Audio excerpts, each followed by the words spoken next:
Inside the mind of Luigi Mangione. Luigi Nicholas Mangione arrived into the world on May 6, 1998, in Towson, Maryland, a quiet suburb harboring the ambitious hum of Baltimore's proximity. From an early age, it was clear he was different. While other children explored playgrounds, Luigi explored the intricate logic of computers, a digital world where he found solace and understanding.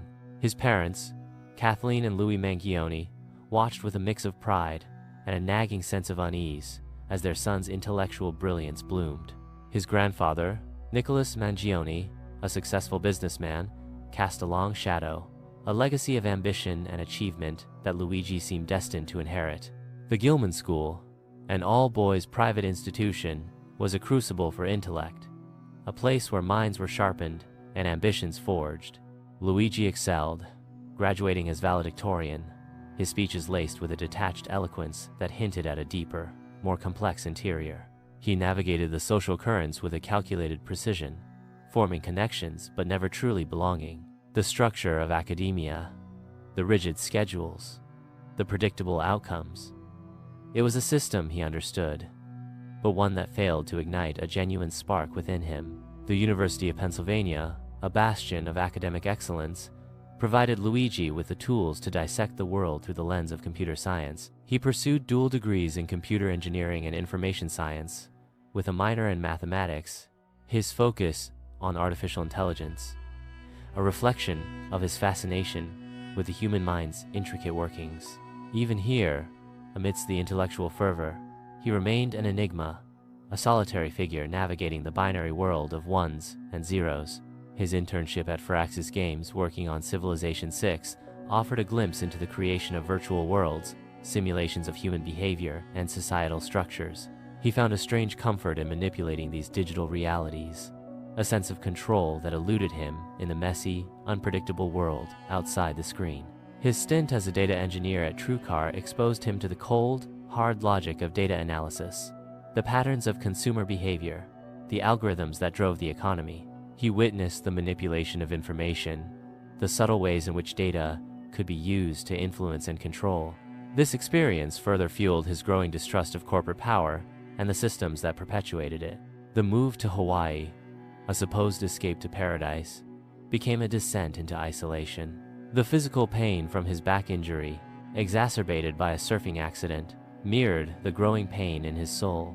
Surbreak, the co-living space, was a collection of digital nomads, each seeking connection in a world that felt increasingly disconnected. He found solace in online communities, in the Grey Tribe, and the rationalist movement, where skepticism and logic reigned supreme. Luigi's political views were a complex tapestry of skepticism and disillusionment. He was critical of both mainstream political parties, finding common ground with figures like Alexandria Ocasio-Cortez and Robert F. Kennedy Jr., whose anti-establishment rhetoric resonated with his own sense of alienation. He saw the world as a system rigged against the individual, a machine that needed to be dismantled. The spinal fusion surgery, in July 2023, marked a turning point. The physical pain, the months of recovery, the forced introspection, it all coalesced into a burning sense of injustice. He saw his struggle with healthcare costs as a microcosm of the larger systemic failures, a personal wound inflicted by corporate greed. The sudden cessation of his social media activity, his disappearance, and his mother's frantic search signaled a descent into obsession. Brian Thompson, CEO of United Healthcare, became the focal point of his rage, the embodiment of everything he despised. The murder of Brian Thompson in New York City was a cold, calculated act, a program run amok. Luigi saw himself as a programmer executing a necessary function, purging a corrupted element from the system. The act was not driven by personal animosity, but by a distorted sense of justice, a belief that he was acting on behalf of the voiceless. The public reaction was a chaotic symphony of condemnation and support. Free Luigi trended online. His face became a symbol of rebellion, a digital avatar for the disaffected. He was hailed as a hero, a Robin Hood for the digital age, his actions amplified and distorted by the echo chambers of social media. The legal proceedings were a spectacle, a clash between the cold logic of the law and the chaotic emotions of public opinion. Luigi remained detached, a silent observer in his own drama. The prosecution painted him as a cold-blooded killer, while his defense argued for diminished capacity, a mind warped by trauma and isolation. The Mangione family was fractured, torn apart by the weight of Luigi's actions. His mother, Kathleen, grappled with grief and disbelief, while his cousin, Nino Mangione, a Republican state delegate, struggled to reconcile his political beliefs with his family's tragedy. Luigi's case sparked a national debate about mental health, corporate responsibility, and the role of social media in shaping public opinion. The system itself was placed under scrutiny, its flaws exposed by the actions of a single, troubled individual. Luigi Mangione's story remains an enigma, a complex algorithm with no easy solution.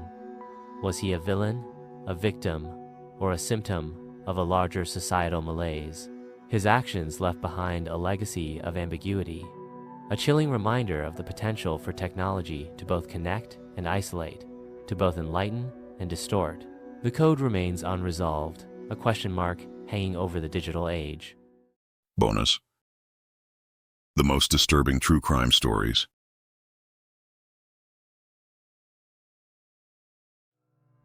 Into the abyss of true crime, there exists a corner of reality so dark, so gruesome, that even the bravest minds flinch at the mere whisper of its truths. These are not fictional horrors spun from the imagination of a novelist or screenwriter. These are the echoes of real screams, the haunting footprints of real monster human beings whose actions defy understanding, morality, and sometimes even sanity. There's something chillingly magnetic about diving into the minds of killers, manipulators, and criminals who operate in the darkest fringes of society. We search for answers. What makes someone cross that line? How could these atrocities happen in real life? Are monsters born, or are they made? In seeking answers, we are pulled deeper into stories that test our very concept of humanity. The most disturbing true crime stories is not your typical true crime collection. This video isn't about notorious heists or criminal masterminds who outwitted the system. It's about the vile, the unimaginable, and the tragically real. It's about cases that push the limits of human cruelty and expose the raw and horrific capabilities of those who walk among us. Each episode in this video is a descent into a different realm of horrorsome from the distant past, others uncomfortably recent. Some stories involve psychological torment, others are graphic beyond belief, but all are real. The purpose of this video is not to sensationalize tragedy, but to present the disturbing truths with honesty, depth, and historical accuracy. These are cautionary tales, psychological studies, and historical records all rolled into one. You'll meet people like Junko Furuta, a 17-year-old girl whose ordeal is so harrowing it is often dismissed as urban legend, but it is heartbreakingly true. You'll read about Albert Fish, the elderly cannibal who wrote letters to his victims' families, and the toy box killer who turned a trailer into a chamber of horrors. You'll come face to face with the cruel minds of the Moors murderers and the ritualistic slaughter committed by the Chicago Ripper crew. Each case is told with careful attention to facts, with the utmost respect to victims and survivors, and with a focus on the social, psychological, and cultural impact of these crimes. The crimes chronicled are disturbing, sometimes beyond belief, but they are also essential for understanding the depths of human behavior, the failures of justice systems, and the resilience of survivors. Prepare yourself to confront the uncomfortable, to question the boundaries of evil, and to explore stories that will linger in your mind long after the final page. This is not fiction. These are the most disturbing true crime stories. The Toolbox Killers, Sadism on Wheels.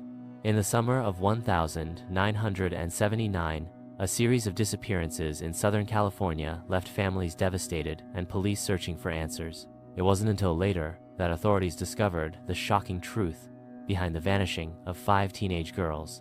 The perpetrators, known today as the Toolbox Killers, were 2 men whose names are forever associated with one of the most disturbing cases in modern American criminal history.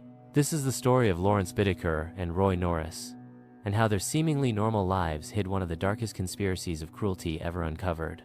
A deadly connection. Bittaker and Norris met in 1977 while serving time at California Men's Colony, a state prison.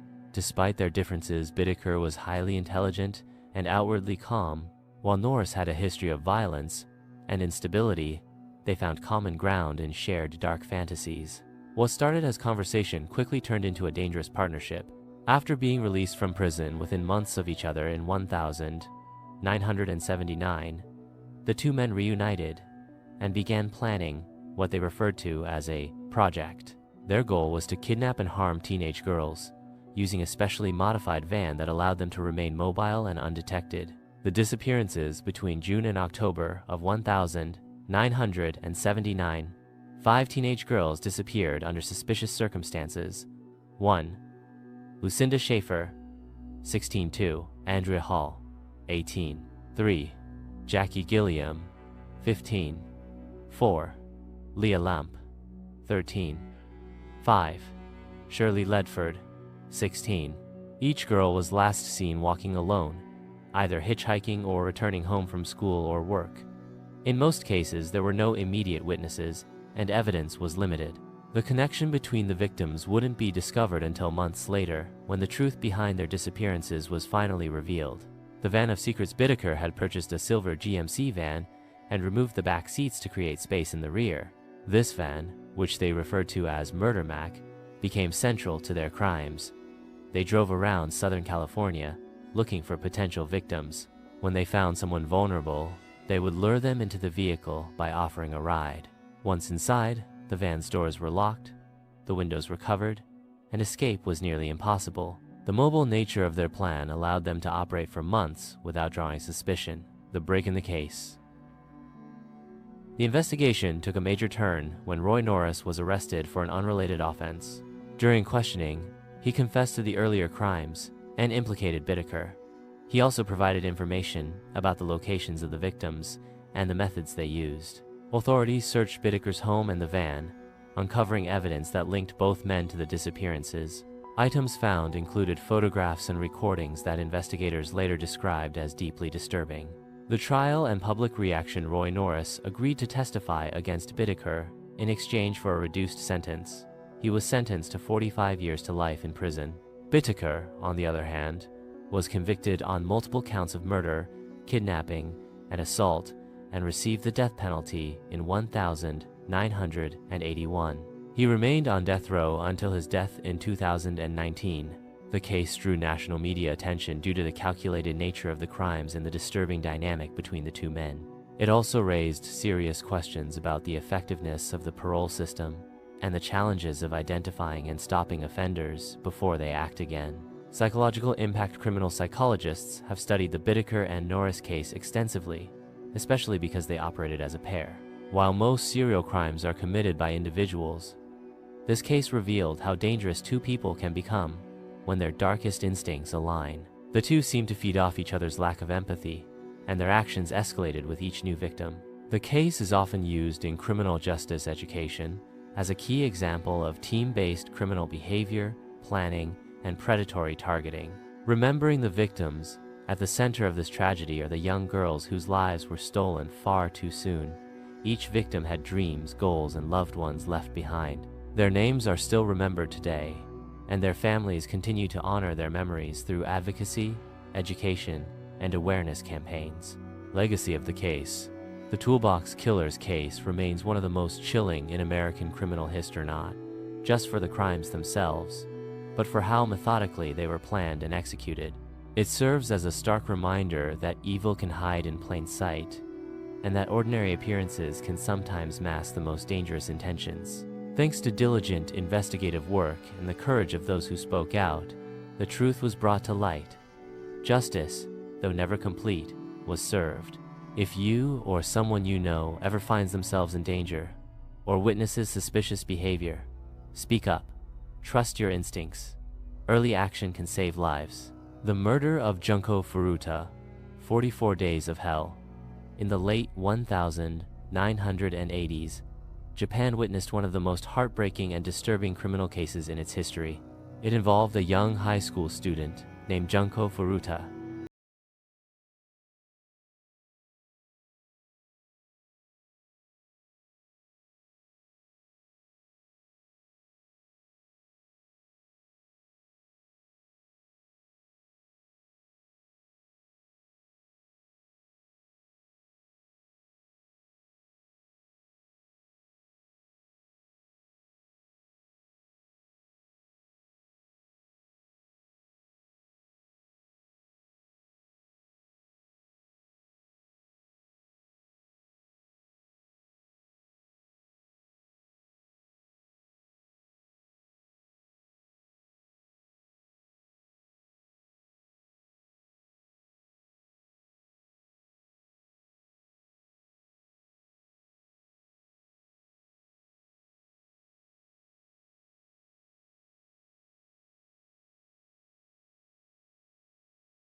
laws that allowed such severe crimes to go unpunished in proportion to their impact. Although the real names of the perpetrators were initially withheld by law, they were later revealed by journalists and activists who believed the nature of the crime warranted full accountability. Remembering Junko, in the wake of her death, Junko's school held a graduation ceremony where her diploma was posthumously presented to her parents. Her classmates left her chair empty, a quiet but powerful tribute to the life that had been stolen.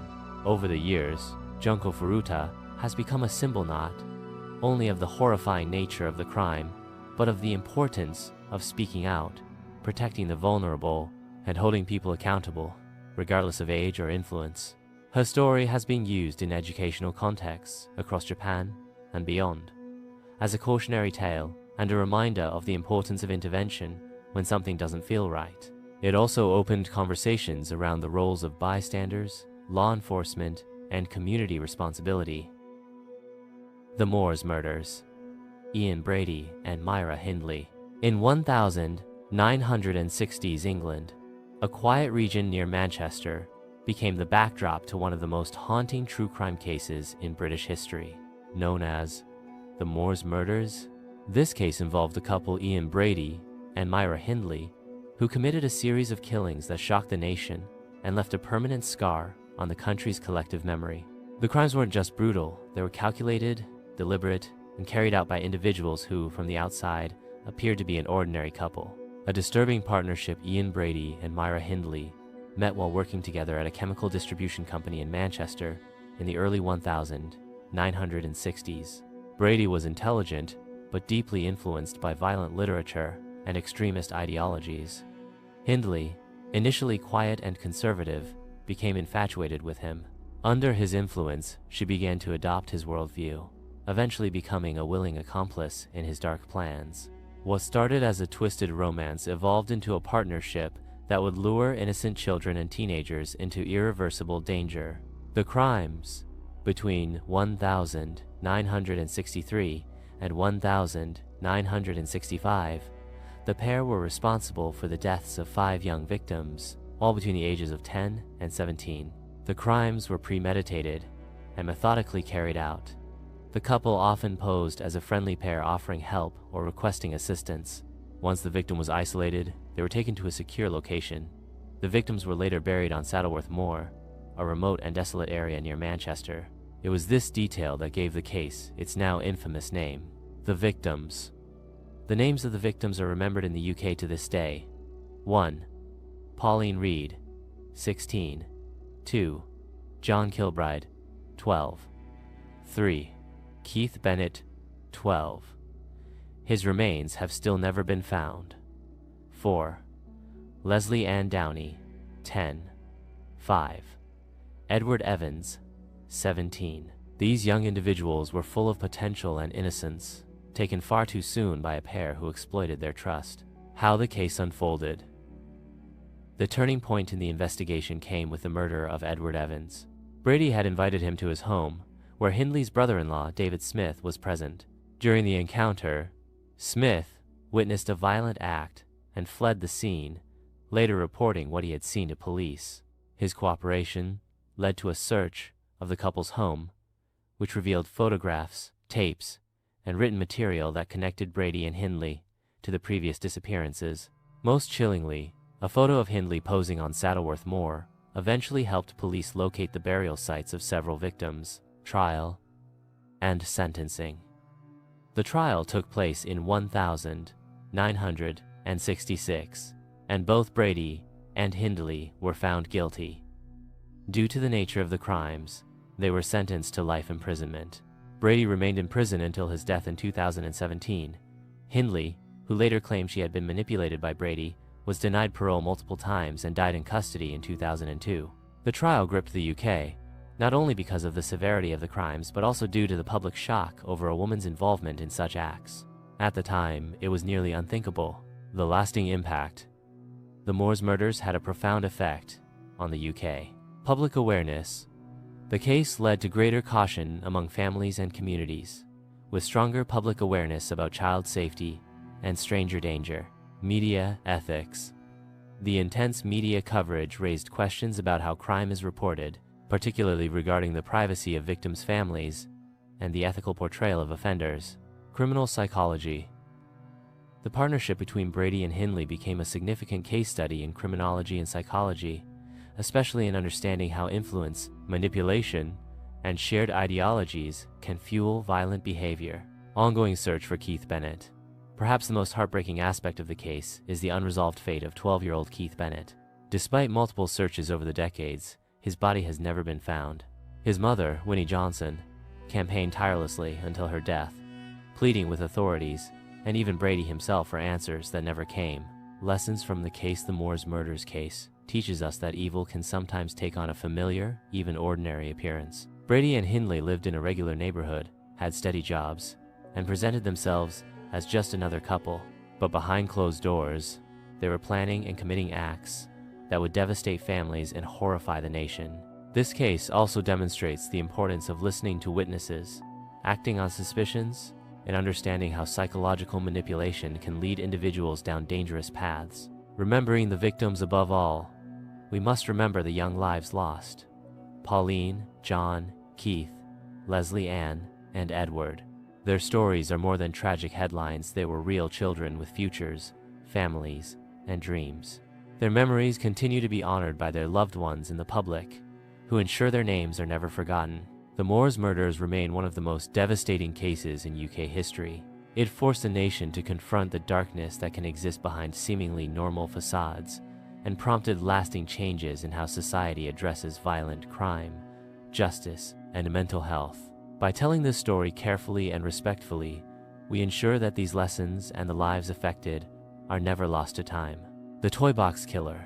David Parker Ray's torture chamber.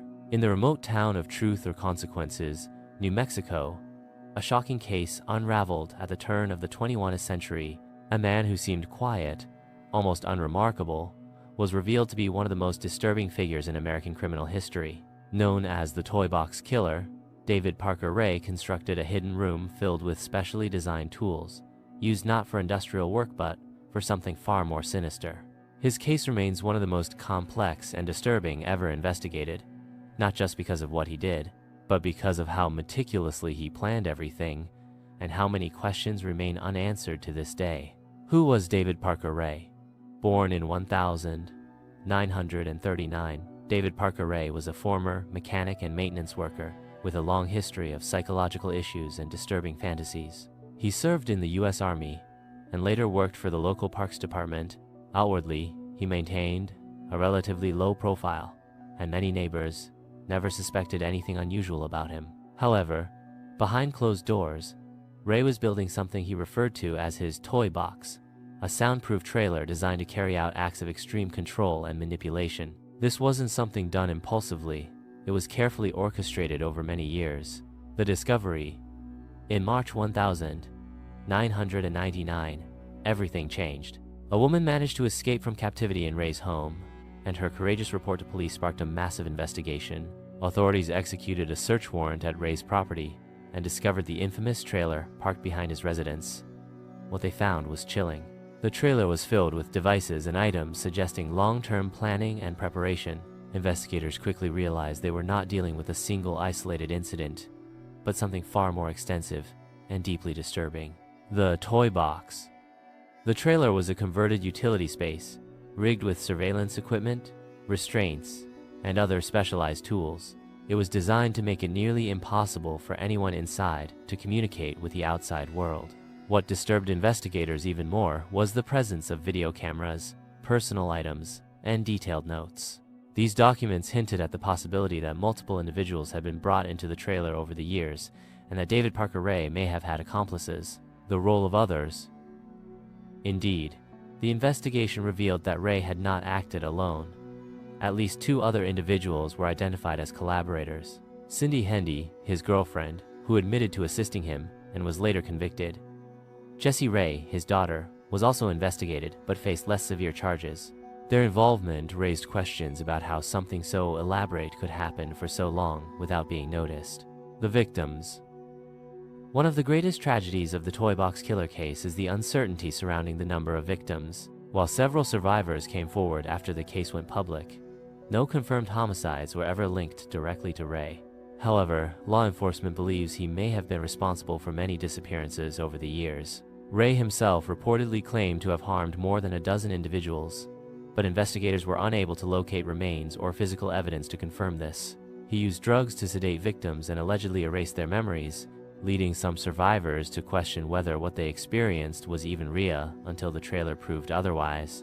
Trial and death. David Parker Ray was arrested in 1999 and charged with multiple counts related to kidnapping, assault, and conspiracy.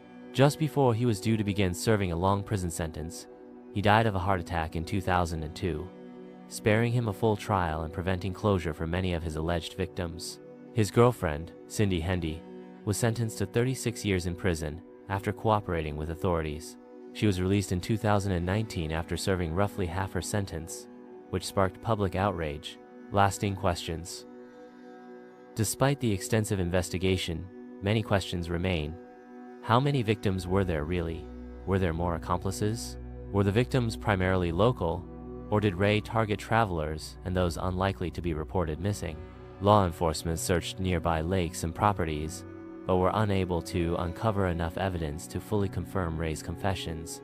The absence of physical remains continues to leave the full extent of his crimes shrouded in mystery. Legacy and impact. The Toy Box Killer case has had a lasting impact on both criminal justice and victim advocacy. Survivor empowerment. The bravery of the woman who escaped helped expose a criminal operation that had likely been ongoing for years. Law enforcement coordination. The case highlighted the importance of interagency cooperation, as multiple departments were needed to search remote areas and examine potential missing persons cases.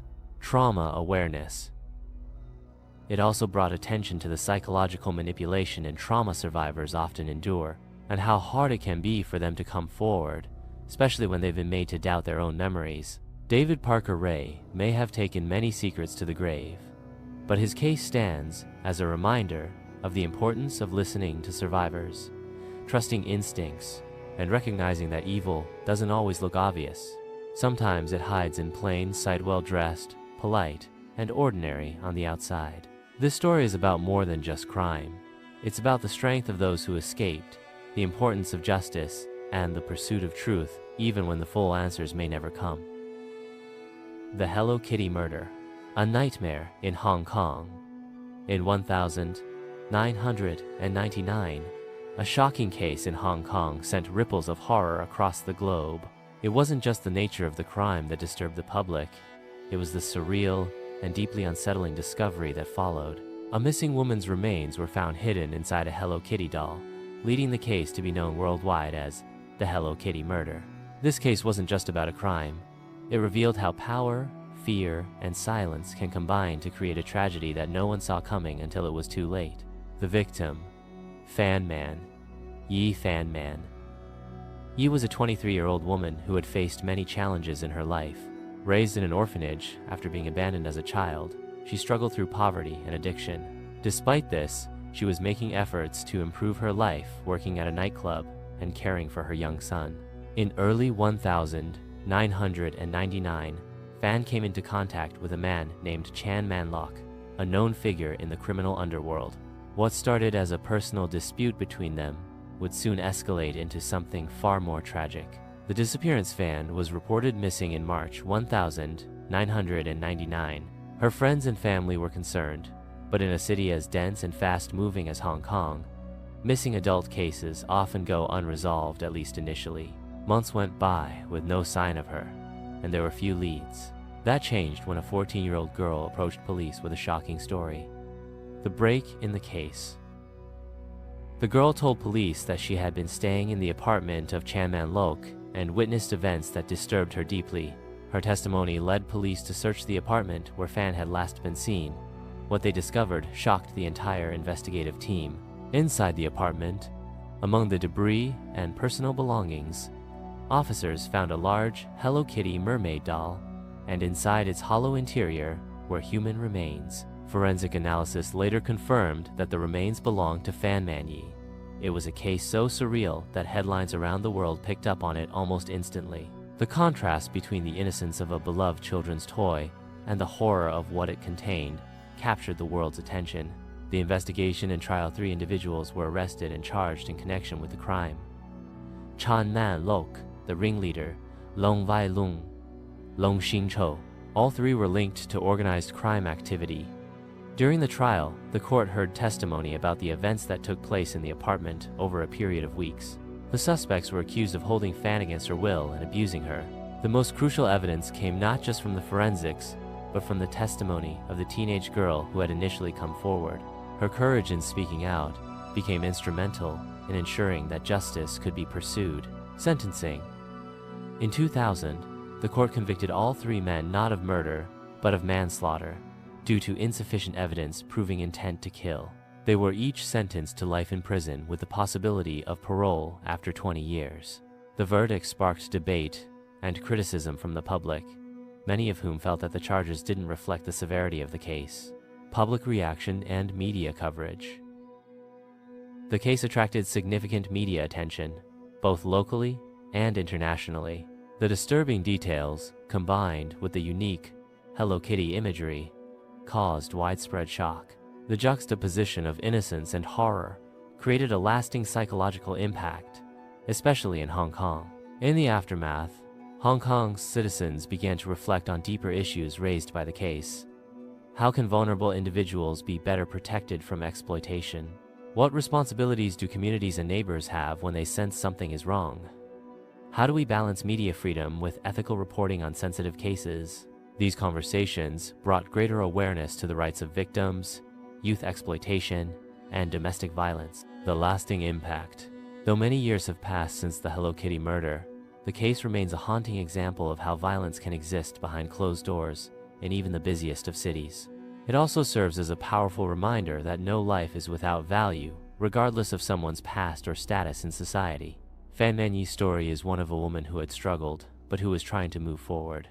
Her life was stolen from her, but her memory continues to be honored by those who believe every person deserves dignity, protection, and justice. Lessons learned. The Hello Kitty case illustrates several important lessons. The importance of speaking out when something feels wrong, the crucial role of community and law enforcement in protecting vulnerable people, the need to examine how justice systems handle cases involving marginalized individuals. Most of all, it reminds us that behind every headline is a real human being with a story worth telling. The Hello Kitty murder remains one of the most unsettling and high-profile cases in Hong Kong's history. But beyond the headlines and shock value lies a deeper story, a warning, a tragedy, and a call to awareness. By remembering the victim and reflecting on the lessons of this case, we honor not just her memory, but the need to protect others from similar fates. Albert Fish, the boogeyman of early America. In the early 20th century, the streets of New York were bustling with change, opportunity, and growth. But beneath the surface of a rapidly modernizing America, a dark figure was making headlines for reasons that would terrify generations to come. His name was Albert Fish, and he would go down in history as one of the most chilling and unsettling criminals the country had ever seen. Often referred to as the boogeyman, Fish's crimes, trial, and mental condition fascinated and horrified the public. His story has become a permanent part of American true crime history. Who was Albert Fish? Albert Fish was born in 1870 in Washington, D.C., into a deeply troubled family. Several members of his family had documented mental health struggles, and from a young age, Fish showed signs of emotional instability. He spent time in orphanages, where he was exposed to harsh treatment that would later influence his behavior and views on pain, punishment, and control. As he grew older, Fish lived a seemingly ordinary life on the surface, working various jobs, marrying, and having children, but in reality, he was hiding a deeply disturbed inner world. A pattern of concern. Throughout the early 1900s, Fish moved around various cities, often changing names and avoiding suspicion. He had numerous run-ins with the law, usually for minor offenses. However, there were growing concerns about his behavior toward children. During this time, he developed a reputation for being unpredictable and was suspected in a series of disturbing incidents. Unfortunately, Due to the limitations of early 20th century law enforcement and lack of nationwide databases, many warning signs were overlooked or dismissed. The Grace Budd case. The turning point in Fish's story came in 1928, with the disappearance of a 10-year-old girl named Grace Budd. Fish had posed as a wealthy gentleman offering employment to Grace's older brother. He visited the family, earned their trust, and convinced them to let Grace accompany him to what he claimed would be a party. She was never seen alive again. For several years, the case remained unsolved. Grace's disappearance puzzled police and devastated her family.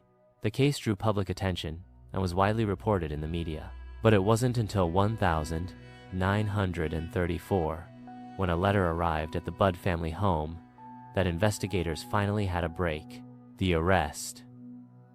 The letter, which revealed disturbing information about the crime, was carefully examined by police. They traced it to a rooming house in Manhattan, where Fish had once stayed. Surveillance and investigative work eventually led to his arrest in December 1934. Fish cooperated with police and openly discussed not only the Budd case, but also his troubled life and behaviors. His confessions were chilling not just for their content, but for the calm and emotionless manner in which he described everything. The trial. Albert Fish's trial began in March 1935 and quickly became one of the most sensational court cases of the era. The defense argued that Fish was legally insane, citing his long history of mental illness, his bizarre behavior, and disturbing writings. However, the prosecution argued that despite his mental instability, Fish knew right from wrong and had planned his actions carefully. They presented evidence showing that he had methodically lured victims, used false identities, and taken steps to evade capture. After a lengthy and emotional trial, the jury found Fish guilty. He was sentenced to death and was executed in 1936 at Sing Sing Prison in New York. Psychological profile. Albert Fish's case has long fascinated psychiatrists, criminologists, and psychologists.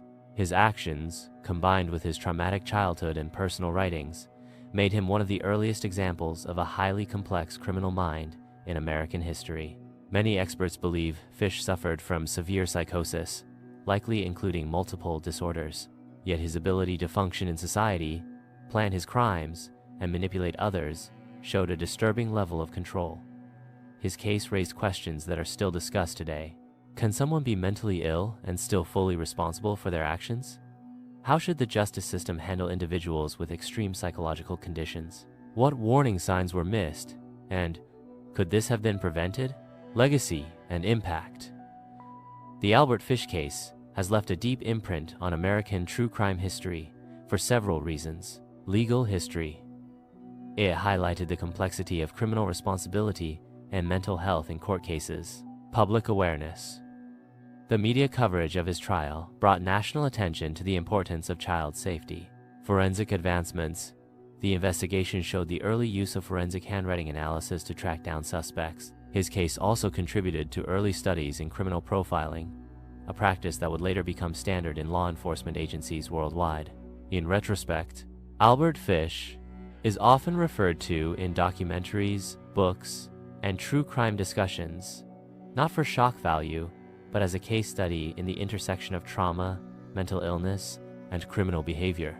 His crimes remain difficult to discuss, even in general terms, but they serve as an important reminder of the need for mental health awareness, early intervention, and strong systems of protection for vulnerable individuals. Though his crimes occurred nearly a century ago, the legacy of Albert Fish still resonates. His case reminds us of the importance of vigilance, the value of psychological evaluation, and the tragic consequences when disturbed individuals are left untreated and unmonitored. By focusing on the facts and learning from the past, we can work toward a safer and more informed society, one where tragedies like this are far less likely to happen again. The Chicago Ripper Crew, Rituals and Real Fear. In the early 1980s, the city of Chicago was gripped by fear. A series of mysterious disappearances and tragic discoveries sent shockwaves through the community. What investigators would eventually uncover was a criminal group so bizarre and disturbing that the case still remains one of the most unsettling in the history of American crime. This group would come to be known as the Chicago Ripper Crew, a name that, to this day, represents a chilling mix of violence, ritualistic behavior, and psychological manipulation. The men behind the name. The Chicago Ripper crew consisted of 4 individuals, led by Robin Gecht, a man with a background in construction who had once worked for serial killer John Wayne Gacy. Gecht was intelligent and charismatic, traits he used to manipulate and control others. The group also included 3 followers, Edward Spreitzer and brothers Andrew and Thomas Cocorales. All 3 were younger and, according to many sources, heavily influenced by Gecht's personality and disturbing ideology. Together, they formed a group that engaged in a series of crimes over a period of several months in 1981 and 1982. These crimes targeted vulnerable women and left the city in a state of panic. A string of disappearances. The group's activities involved driving around in a van, searching for women who were alone.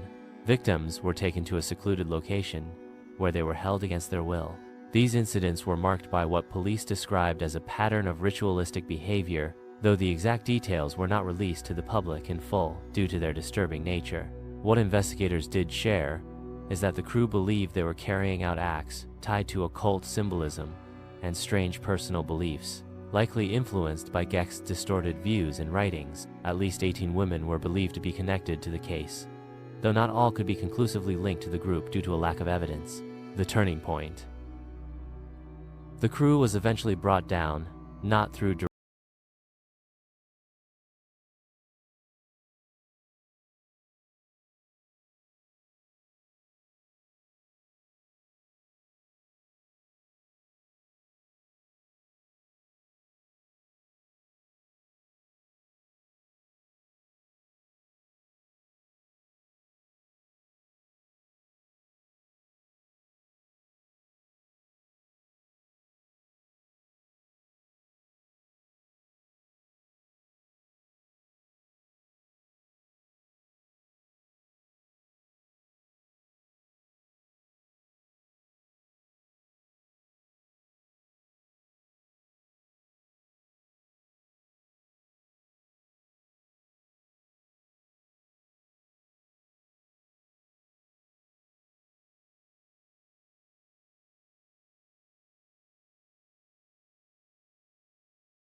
violence fueled by ideology and manipulation.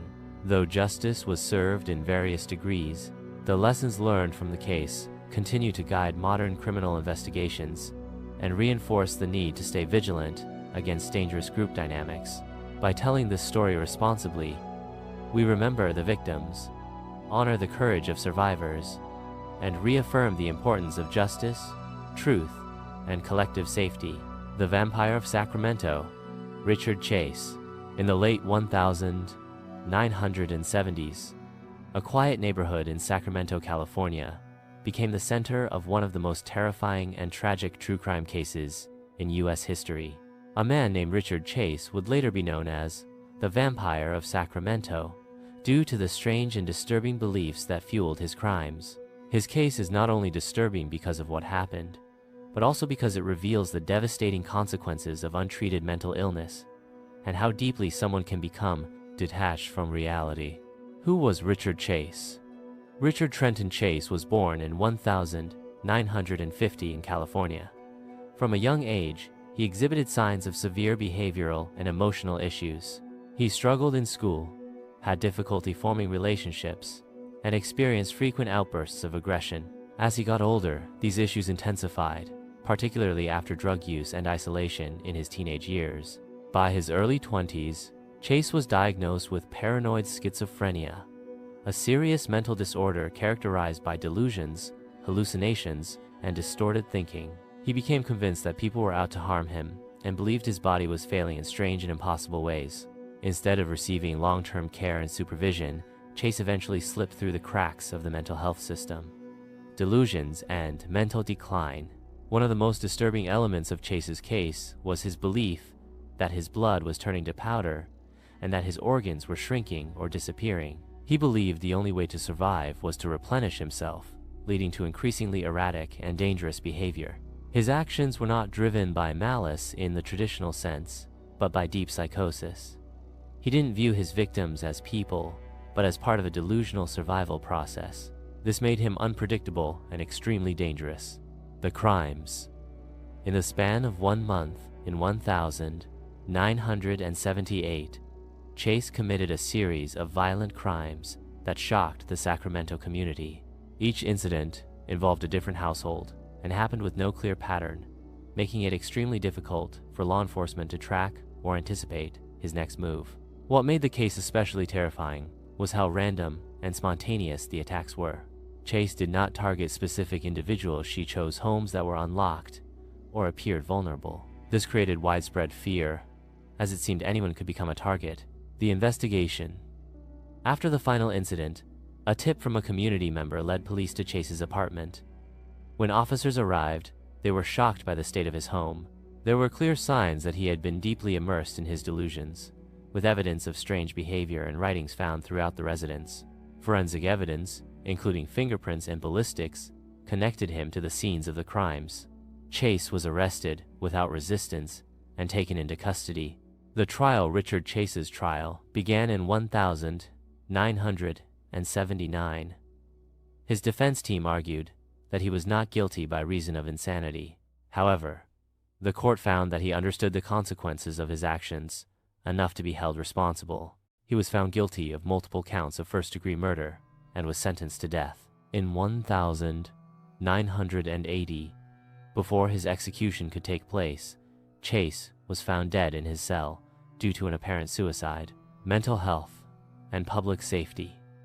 The case of Richard Chase has become a key example in discussions about the importance of mental health intervention, the risks of untreated psychosis, the role of the criminal justice system in handling individuals with severe psychiatric conditions. Chase had previously been institutionalized, but was released after a short period despite serious warning signs. This raised major concerns about how mental illness is handled when it intersects with potential violence. Today, his case is still used in criminology and forensic psychology courses to demonstrate the need for better systems to identify, monitor, and treat those experiencing dangerous delusions. Community impact. The suddenness and randomness of Chase's crimes left an entire community on edge. Many residents began locking their doors for the first time, Parents kept children closer, and neighbors became more alert to unusual behavior. The emotional scars lingered for years, and the case remains one of the most terrifying chapters in Sacramento's history. Despite the horror, it also led to greater awareness about mental health, encouraging more proactive approaches in identifying at-risk individuals. Legacy and lessons. Richard Chase's story is not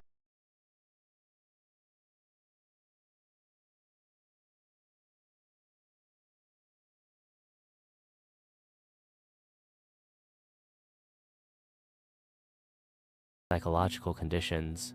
His case highlights how mental illness, when ignored or mishandled, can have catastrophic outcomes. It reminds us that prevention, early intervention, and ongoing care are essential not just for the individuals affected, but for public safety.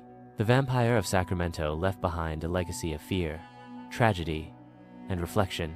It's a case that challenges us to think about how society treats mental illness and how crucial it is to listen to early warning signs.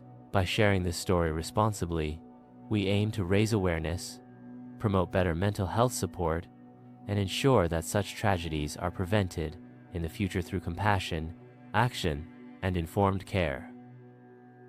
The Monster of the Andes, Pedro Lopez. In the shadowed regions of the Andes Mountains, a case emerged that would shake Latin America and the world. It involved a man named Pedro Alonso Lopez, who would later be known as the Monster of the Andes. His story is not only chilling due to the scale of his crimes, but also because of the controversy surrounding his arrest, sentencing, and eventual release. Pedro Lopez is often cited as one of the most prolific serial offenders in history, but his case remains shrouded in uncertainty, legal complexity, and lingering questions about justice and accountability. A troubled beginning, Pedro Lopez was born in 1948 in Colombia. His early life was marked by extreme poverty, neglect, and trauma. He reportedly left home at a young age and spent his youth on the streets, where he experienced abuse and violence. These formative years were critical in shaping his later behavior. Experts in criminal psychology often point to Lopez's childhood as an example of how early exposure to trauma can influence future actions, particularly in individuals predisposed to psychological disorders. A cross-border threat, Lopez's crimes were not confined to one country. In the 1970s and early 1980s, he moved across Colombia, Ecuador, and Peru, often targeting areas with limited law enforcement resources and high poverty rates. His victims were often young individuals from vulnerable communities, many of whom were never officially reported missing. In interviews and confessions, Lopez claimed responsibility for over 300 deaths, a number that would make him one of the most lethal individuals ever recorded.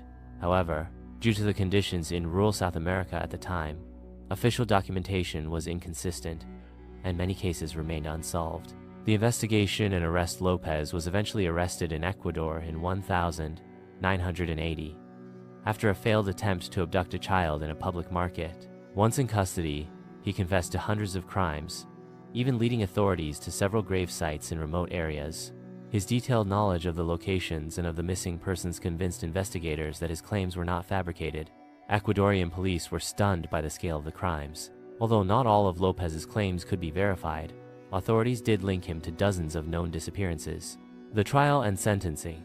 Pedro Lopez was convicted in Ecuador in 1983. But due to limitations in the country's legal system at the time, the maximum sentence for murder was 16 years, regardless of the number of victims. This sentencing shocked the public and international observers, especially given the confessed number of crimes. Lopez served just 14 years in prison before being released in 1994 for good behavior. After his release in Ecuador, he was deported to Colombia, where he was briefly detained in a psychiatric facility, but was later declared fit for release. Disappearance and controversy. Following his release from psychiatric care in Colombia, Pedro Lopez vanished from public records. His whereabouts remain unknown, and to this day, he is considered a fugitive in some jurisdictions. This has raised significant controversy and concern. Many believe that he should have been subject to longer-term incarceration or better post-release monitoring. Interpol even issued a warrant for his rearrest, but Lopez has remained elusive. The fact that someone who admitted to such large-scale crimes could walk free continues to be a global point of concern in discussions about international criminal justice systems. Psychological profile criminal profilers and psychologists have studied Lopez's case in depth. He exhibited signs of severe psychopathy and displayed no remorse during interviews.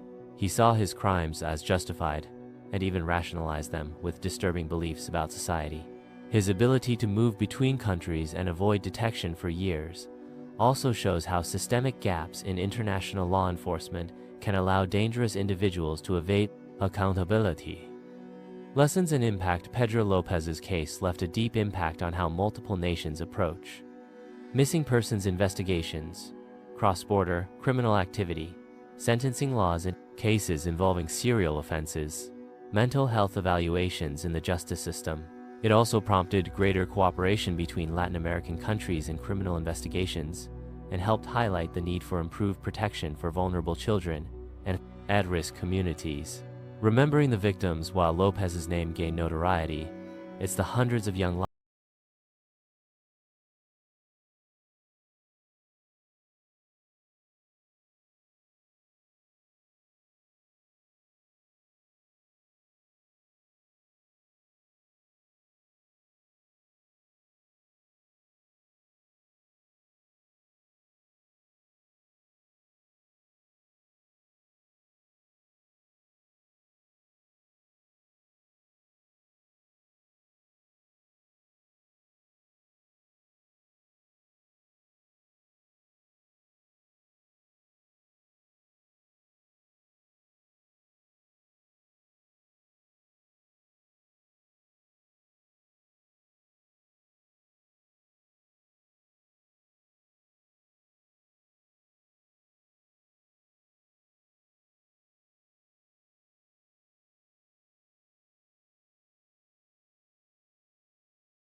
Despite these theories, no conclusive evidence has ever been found. Why it remains unsolved? Several factors contributed to the case going cold. Limited forensic technology in 1922. Contamination of the crime scene by villagers and investigators. The destruction of the farmhouse soon after the murders, which eliminated potential long-term evidence. The death of original investigators before DNA or modern forensics could be applied. Even in modern times, efforts to reopen or re-examine the case have led nowhere definitive. Some amateur detectives and historians continue to study it, but the truth has never fully emerged. Cultural impact. The Hinterkaifeck case has inspired books, documentaries, and even fictional adaptations.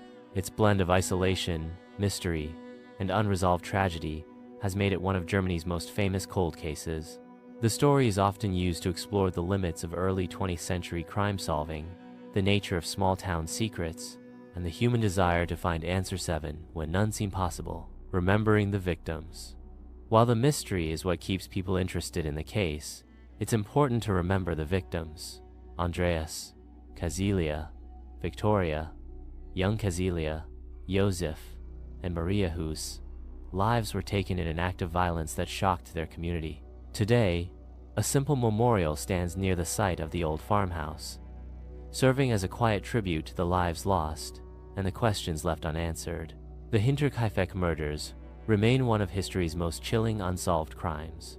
A family was wiped out in their own home, and despite over a century of speculation, no one has ever been held accountable. The case challenges us to reflect on how far criminal investigation has come and how sometimes even the most thorough efforts can still leave behind a mystery. In the end, the Hinterkaifeck case reminds us that not every question has an answer, and not every story has a conclusion. The Girl in the Box. Colleen Stan's 7-year captivity. Few true crime stories are as haunting and as inspiring as that of Colleen Stan, a woman who survived an ordeal that lasted over 7 years. Her case, which later became known as the Girl in the Box, is one of the most extraordinary examples of endurance, psychological control, and eventual escape. Her story is not just one of survival, it's a case study in coercive control, the power of the human spirit, and the critical role of awareness and intervention in preventing long-term abuse. A promising young woman.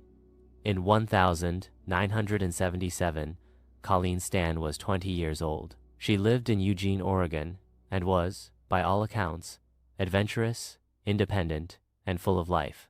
One spring afternoon, she decided to hitchhike to a friend's birthday party in Northern California, a common and generally accepted practice at the time. She had declined several ride offers before accepting one from a seemingly kind couple traveling with their baby. They appeared friendly and safe, and Colleen had a good feeling about them. That decision would change her life forever. A sudden shift. The couple, Cameron and Janice Hooker, seemed harmless at first, but shortly after picking her up, Cameron took a route off the main highway and pulled the car over. What happened next marked the beginning of Colleen's long and terrifying captivity. She was taken to the Hookers' home in Red Bluff, California, where she would remain for the next 7 years, held under a strict regime of physical control and psychological manipulation. What makes this case especially unique and difficult to understand is how Cameron Hooker created a false narrative that convinced Colleen she was being watched by a powerful and dangerous organization that would harm her or her family if she tried to escape. Life in captivity. During her early years of captivity, Colleen was confined to a small, coffin-sized box, sometimes for up to 23 hours a day. She was only allowed out for brief periods and was made to follow strict rules. Cameron manipulated her into signing a fake contract, making her believe she had no legal rights and was the property of this fictional group he called the Company, or a team. Colleen was allowed limited freedoms, such as helping with chores or caring for the couple's children, but the psychological control remained so strong that even when she had opportunities to leave, she felt too afraid to do so. Janice Hooker's role. Janice Hooker, Cameron's wife, played a complex role in the situation. Initially complicit, she later began to feel remorseful. Over time, she formed a relationship of sorts with Colleen, and eventually, her guilt led her to take action. In 984, Janice told Colleen that the company was not real and that she would not be harmed if she left. This revelation shattered the illusion that had kept Colleen in captivity for so long. With Janice's help, Colleen returned to her family 7 years after she had vanished. Legal action and trial. After Colleen escaped, Janice went to the police and reported everything. Her testimony, combined with Colleen's, was crucial in building the case against Cameron Hooker. In 1985, Hooker was arrested and charged with multiple crimes, including kidnapping and assault. During the trial, the court heard about the extreme psychological manipulation used to control Colleen and how fear had kept her from escaping even when given chances. Cameron Hooker was ultimately convicted and sentenced to 104 years in prison. He has since been denied parole multiple times. Colleen's strength and recovery. Perhaps the most powerful aspect of this case is Colleen Stan herself. After escaping, she focused on rebuilding her life. She went on to work, study, and advocate for victims of coercive control and abuse. Over the years, she has shared her story to help others understand the complex realities of psychological manipulation and survival. Colleen's experience has been studied by psychologists, used in law enforcement training, and featured in documentaries and books not for sensationalism, but as a powerful example of how the mind can be controlled and how courage can prevail even in the darkest circumstances.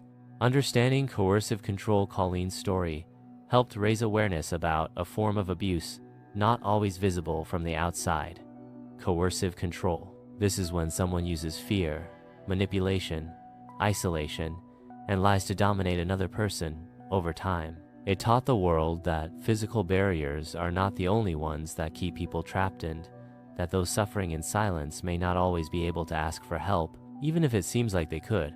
Today, coercive control is recognized in many countries as a form of domestic abuse. Laws and policies have evolved to include psychological abuse in definitions of criminal behavior. The Girl in the Box case is a story of survival, not just victimhood.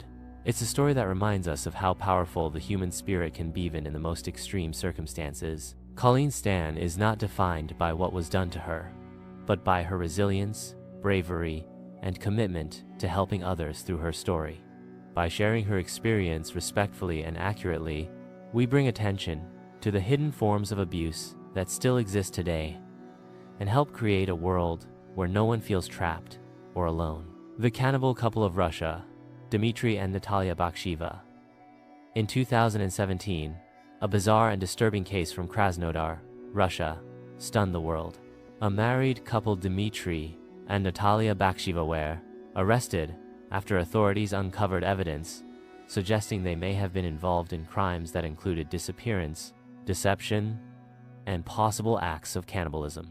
The story quickly made headlines across the globe, not only because of its shocking nature, but also because of how the couple's actions went unnoticed for years. To this day, the case remains one of the most unsettling in modern Russian criminal history. A shocking discovery. The case came to light in September 2017, when a construction worker in Krasnodar found a mobile phone that had been left behind on a job site. Curious, he checked the phone for identifying information, but instead found a series of disturbing images. Concerned, he immediately reported the device to local authorities. When police traced the phone back to Dmitry Baksev, they visited the apartment he shared with his wife, Natalia. What they found raised serious questions. Investigators discovered suspicious items in the couple's residence that suggested criminal activity had taken place. This marked the beginning of an investigation that would reveal layers of disturbing behavior and raise questions about how such acts could occur undetected. Who were Dmitry and Natalia Baksheva? The Bakshevas were not well known in their community. Dmitry, in his mid-30s, and Natalia, nearly 20 years his senior, lived in a dormitory building formerly used by a military school. Neighbors described them as reclusive and occasionally volatile. Natalia, who had once worked in a military kitchen, reportedly held significant influence over Dmitry. Some psychologists later suggested she may have played a dominant role in the relationship, with Dmitry acting under her direction. Despite this, it was clear from the investigation that both individuals shared responsibility in the events that followed. What authorities found? When police searched the Bakshivas' home, they found preserved materials,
in school or social activities.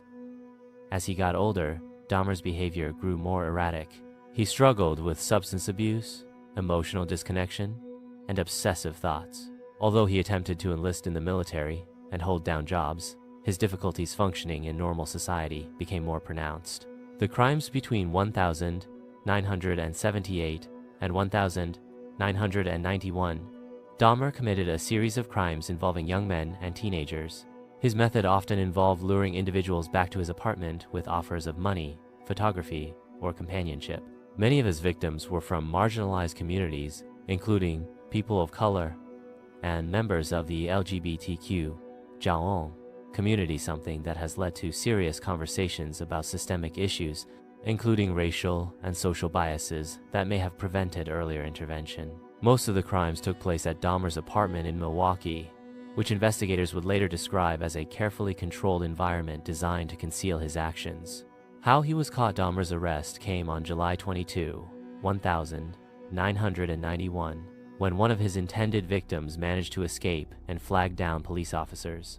When they arrived at Dahmer's residence, they discovered evidence that not only confirmed the survivor's story, but also revealed a larger and more disturbing pattern of crimes. Investigators found materials and items inside the apartment that led them to immediately arrest Dahmer and begin a full-scale investigation. Over time, he confessed to 17 murders, providing detailed information about each case. The trial and sentencing. Jeffrey Dahmer's trial began in January 1992. He pleaded guilty but insane to the charges against him. The trial focused not only on his actions, but on his mental state, raising questions about criminal responsibility and mental illness. After a lengthy legal process, Dahmer was found legally sane and fully responsible. He was convicted of multiple counts of murder and sentenced to 15 consecutive life terms, totaling over 900 years in prison. Dahmer expressed remorse during the trial, but many viewed it as too little, too late, especially for the families of his victims, who were left with unimaginable grief and unanswered questions. Death in custody. Jeffrey Dahmer served time at the Columbia Correctional Institution in Wisconsin. In 1994, he was killed by another inmate while performing work duties inside the prison. His death, while shocking, brought a complex mix of emotions to the public. Some saw it as justice, while others believed even individuals like Dahmer should face life in prison under the law. Psychological analysis. Dahmer's case has been the subject of extensive psychological and criminological analysis. Experts suggest that he exhibited traits of antisocial personality disorder, borderline personality disorder, and other serious mental health challenges. He also demonstrated a complete lack of empathy, extreme detachment from societal norms, and a desire for control. His behavior has been studied in criminal profiling and forensic psychology courses around the world as a rare example of a highly organized serial offender who maintained a double life, appearing calm and polite on the surface while hiding horrific actions. The role of systemic failures. One of the most troubling aspects of the case is how multiple opportunities to stop Dahmer were missed. In one instance, police returned one of his victims to him after a neighbor called 911, believing the young man was in danger. The officers believed Dahmer's explanation and left, unaware they had just handed the boy back to his killer. This failure has become a key case study in how bias, assumptions, and lack of proper training can lead to devastating outcomes. It also sparked important changes in police training and community engagement strategies. Impact on the victims' families. The families of Dahmer's victims have been outspoken about their grief and frustration, not just over the crimes, but over the way the case was handled by media, police, and the justice system. Many have since advocated for victims' rights, community awareness, and greater mental health resources to prevent similar tragedies. Their courage in speaking out has helped keep the memory of their loved ones alive and contributed to public education about violent crime and justice. Legacy and reflection. The case of Jeffrey Dahmer continues to fascinate and horrify people around the world, but more importantly, it serves as a reminder of the need for early mental health intervention, the importance of listening to community warnings and concerns, the responsibility of law enforcement to act without bias, the power of survivors and families to push for justice and reform. Jeffrey Dahmer's crimes shook a city, a nation, and the world, but through understanding, education, and accountability, we can ensure that his story is not just remembered for its darkness, but for the lessons it teaches. By honoring the victims, supporting survivors, and committing to justice, we help build a world where tragedy leads to meaningful change. The real-life Hannibal, Issei Sagawa. In 1981, a crime committed in Paris by a Japanese student shocked the world. The man's name was Issei Sagawa, and his case has since become one of the most controversial and bizarre in the history of international true crime. Often referred to by the media as the real-life Hannibal, Sagawa's story is not only unsettling due to the nature of the crime, but also because of the legal outcome, which left many questionings how justice is defined across cultures and jurisdictions. This is a story not just about a crime, but about mental health, international law, and media ethics, and how one individual became both infamous and, controversially, famous. Background: who was Issei Sagawa? Issei Sagawa was born in 1949 in Kobe, Japan, into a wealthy and educated family. He was a quiet and highly intelligent student who earned degrees in English literature and later pursued a PhD in comparative literature at the Sorbonne University in Paris. Despite his academic success, Sagawa had long struggled with disturbing thoughts, which he later admitted to in interviews. He claimed to feel deeply inadequate and isolated, and over time, these feelings became tied to extreme psychological fantasies. The crime in Paris. In June 1981, Sagawa invited a fellow student, René Hartevelt, to his apartment in Paris, under the pretense of studying poetry and literature. Hartevelt was a 25-year-old Dutch woman, known for her intelligence and kindness. What occurred afterward resulted in her tragic death. Sagawa remained at the scene and was arrested by French authorities shortly after while attempting to dispose of evidence. He confessed to the crime in detail, and investigators quickly confirmed his involvement. Trial and legal outcome: initially charged with murder in France, Sagawa underwent extensive psychiatric evaluation, where experts diagnosed him with severe mental illness, declaring him legally unfit to stand trial. As a result, French authorities ordered him to be institutionalized indefinitely. However, the story didn't end there. In 1984, after just a few years in French custody, Sagawa was deported back to Japan. Upon arrival, Japanese authorities conducted their own evaluations. Surprisingly, Japanese doctors determined that he was mentally sound and, since the French charges had been dropped, he could not be retried under Japanese law for the same crime. This legal loophole resulted in Sagawa being released from custody, a decision that shocked the public and outraged many, especially the family of the victim. Life after release. In the years following his release, Sagawa became a controversial public figure in Japan. He gave interviews, wrote books, and even appeared in documentaries and talk shows, often discussing his crime in unsettlingly calm detail. This attention created a wave of criticism against media outlets that featured him, with many accusing them of glorifying criminal behavior and disrespecting the victim and her family.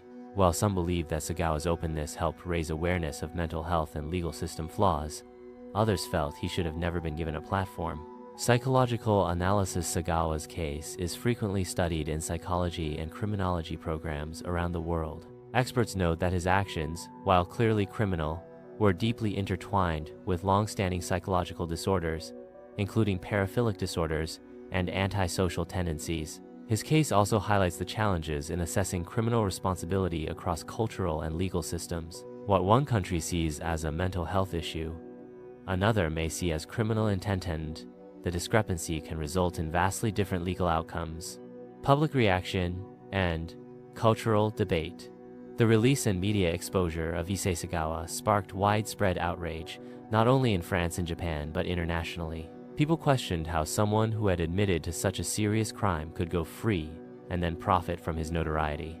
The case also reignited debates about international criminal justice cooperation, ethical journalism, and media exploitation. The need for legal reforms to close jurisdictional gaps, victim dignity, and the long-term trauma inflicted on families. For many, the story of Renee Hartevelt, who was intelligent, talented, and had a promising future, became overshadowed by the infamy of the man who took her life. Advocates have since worked to shift the focus back onto the victim and her memory. Later years in death. In his final years, Sagawa lived a quiet and isolated life in Japan. He expressed regret in some interviews, but many questioned the sincerity of his words.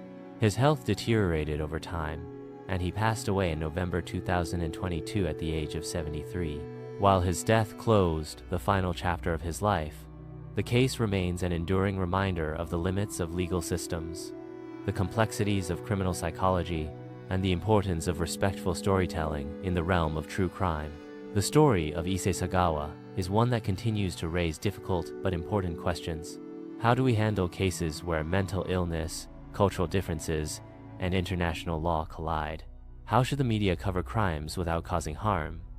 And how can we keep the memory and dignity of victims at the center of the conversation? By reflecting on this case through a responsible lens, we can honor the victim, examine the systemic gaps that allowed this outcome, and continue to push for a justice system that is fair, unified, and compassionate. The Silent Room. The Sylvia Likens case. Some stories linger not because of complexity, but because of how tragically simple the warning signs were and how devastating the consequences became when those signs were ignored. One such story is that of Sylvia Likens, a 16-year-old girl whose tragic fate in 1965 Indiana has been described as one of the worst cases of child neglect and abuse in American history. Today, the case is remembered not only for the crime itself, but for the important conversations it sparked about child welfare, community responsibility, and the need to listen to those who can't always speak up for themselves. Who was Sylvia Likens? Sylvia Likens was born in Lebanon, Indiana, in 1949. She was one of 5 children in a working-class family. In 1965, her parents, who traveled with a carnival for work, arranged for Sylvia and her younger sister, Jenny, to stay with a local woman named Gertrude Banaszewski in Indianapolis.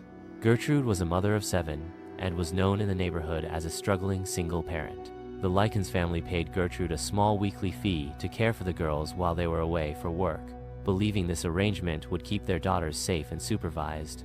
But what unfolded over the next several months was far from safe. Life in the Banaszewski household shortly after the arrangement began, the situation took a dark turn. Sylvia, in particular, became the target of escalating mistreatment. The reasons given varied. Some cited jealousy, others referred to false accusations and misunderstandings, but none justified what followed. What's most tragic is that several individuals, both adults and children, were present in the household or aware of the situation, and yet the abuse continued for weeks. Sylvia's sister Jenny, who had physical disabilities, was also present but felt too afraid to intervene. Many neighbors and visitors came and went during this period, but no one reported what they suspected. Whether due to fear, indifference, or uncertainty, no call for help was made until it was too late. The discovery on October 26, 1965, police were called to the Banaszewski home. By then, Sylvia had passed away under deeply tragic circumstances. The official story initially provided by the Banaszewski family was inconsistent and quickly fell apart. Jenny, encouraged by an officer's kindness, quietly told police, "You get me out of here, and I'll tell you everything." Her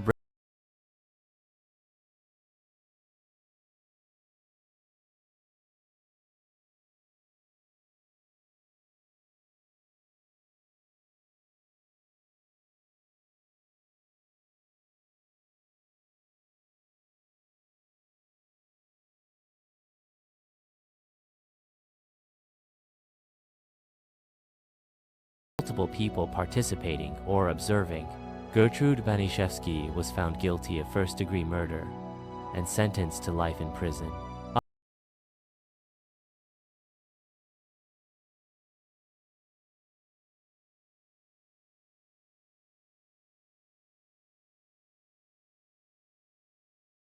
among the most emotionally charged in the state's history. For many, the central question was simple. How did so many people stay silent for so long? A wake-up call for child welfare.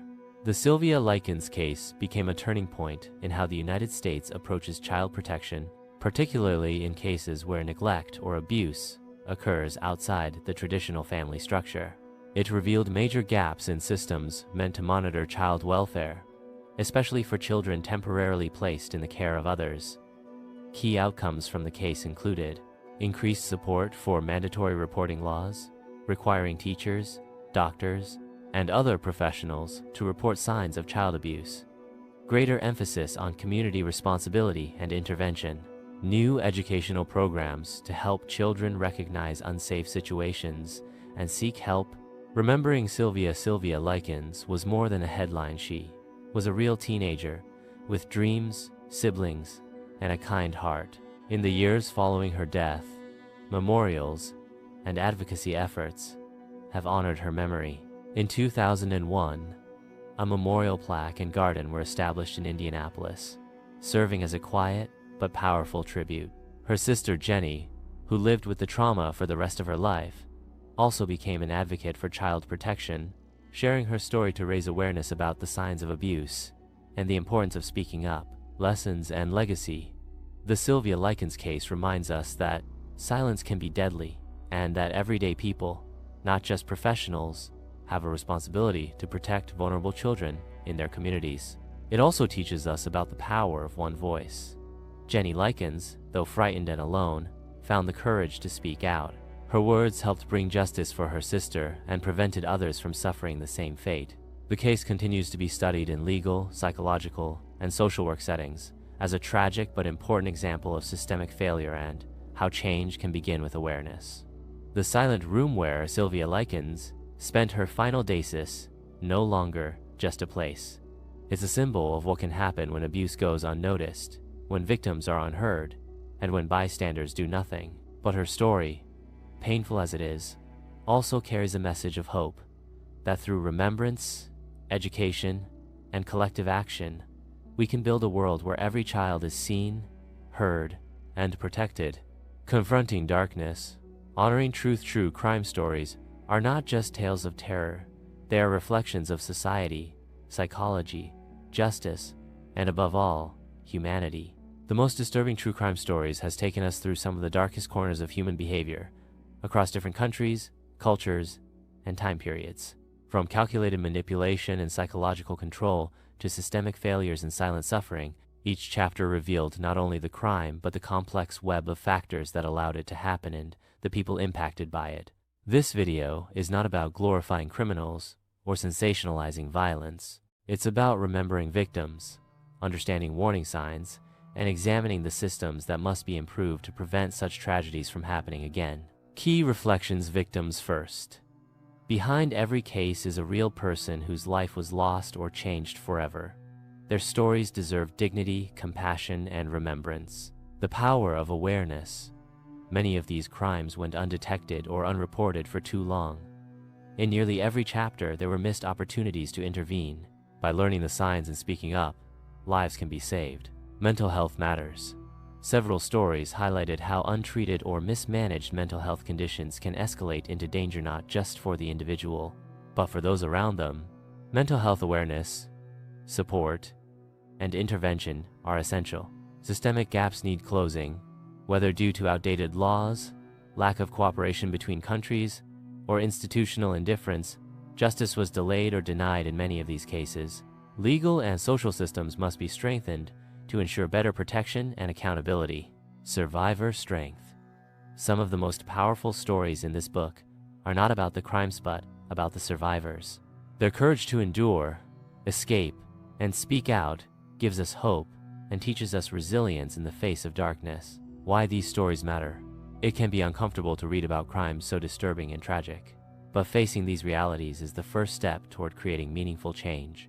These stories serve as a mirror reflecting not just the actions of a few individuals, but the responsibilities of entire communities, institutions, and cultures. By learning from the past, we better equip ourselves for the future. By honoring those who suffered, we affirm the value of every human life Moving forward, true crime, when told responsibly, should never be easy to absorb. These are not fictional nightmares, they're real events with real consequences. Let this knowledge fuel awareness. Let it inspire kindness, courage, and vigilance. Let it be a reminder that each of us, in our own way, plays a role in protecting others, whether as neighbors, educators, professionals, or simply compassionate human beings. Thank you for taking this journey, one that doesn't just explore darkness, but helps bring light to the stories that must never be forgotten. If this video moved you, informed you, or made you think deeper about the world around you, don't let the conversation end here. Share this story. Speak up for those who no longer can. Leave a comment or review. Your voice helps raise awareness and keep these stories alive. Woo. Follow for more true crime stories told with compassion, accuracy, and purpose. Have a case you think more people should know about. Reach out, we're building a community of truth seekers and advocates. Together, we don't just tell stories, we honor lives, demand justice, and stand for change. Subscribe, share, and stay informed, because awareness saves lives.